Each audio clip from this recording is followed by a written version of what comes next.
நிலாவும் நட்சத்திர கனவுகளும். ஒரு சிறிய கிராமத்தில் நிலா என்ற சிறுமி வாழ்ந்து வந்தாள். அவளுக்கு இரவு வானத்தை பார்க்க மிகவும் பிடிக்கும். ஒவ்வொரு இரவும் அவள் வீட்டின் மாடியில் அமர்ந்து மின்னும் நட்சத்திரங்களை ரசிப்பாள். ஒருநாள் அவள் அம்மாவிடம் கேட்டாள், அம்மா, ஏன் நட்சத்திரங்கள் இரவில் மட்டும் வரும்?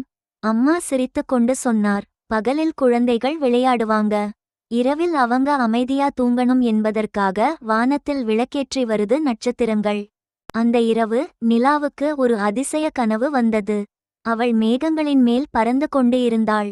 அங்கே ஒரு தங்க நிற நட்சத்திரம் அவளிடம் வந்து கேட்டது, வெள்ளை நிற நட்சத்திரம், நிலா, எங்களுக்கு உதவி செய்வாயா?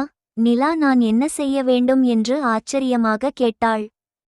நட்சத்திரம் மெதுவாக சொன்னது, சில குழந்தைகள் கவலையுடன் இருக்காங்க, சிலர் பயந்து தூங்குறாங்க, அவர்களுக்கு சந்தோஷம் கொடுக்கணும். ஒளி வீசும் நட்சத்திரம் உடனே நிலா ஒரு கூடை எடுத்துக்கொண்டு வானத்தில் மின்னும் சிறிய நட்சத்திரங்களை சேகரிக்க ஆரம்பித்தாள்.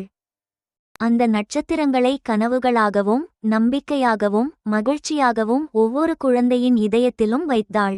அன்று இரவு எல்லா குழந்தைகளும் அமைதியாக தூங்கினார்கள். காலை எழுந்த நிலா மகிழ்ச்சியாக வானத்தை பார்த்தாள். அப்போது ஒரு நட்சத்திரம் மட்டும் இன்னும் மின்னிக் கொண்டிருந்தது. அது சொல்லியது, நன்றி நிலா, நல்ல மனம் உள்ள குழந்தைகள்தான் உலகத்தையே ஒளியாக மாற்றுவாங்க. இந்த கதை பிடித்திருந்தால் ஒரு லைக் பண்ணுங்க குழந்தைகளே.